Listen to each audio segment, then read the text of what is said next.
You've paused your Google Ads campaign, and now you're ready to bring it back to life. Reactivating involves more than just hitting resume.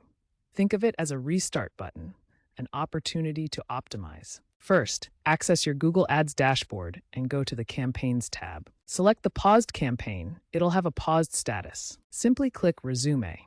This restores your budget and settings. Crucially, understand that resuming doesn't erase past data.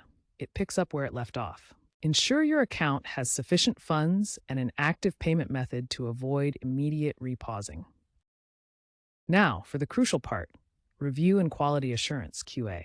Begin by analyzing key performance metrics: impressions, clicks, CTR, CPC, and conversions. Use Google Ads Campaign Insights tool to get a clear picture. Double-check your target audience, keywords, ad creatives, and bidding strategies.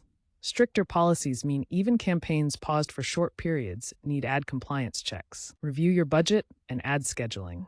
As for the QA checklist, ensure ads meet all of Google's policies and avoid misleading claims. Use Keyword Planner to refresh irrelevant keywords. Set up A/B tests for ad variations, and verify links to Google Analytics, Google Tag Manager, and any third-party integrations. Remember, structured reactivation leads to better performance.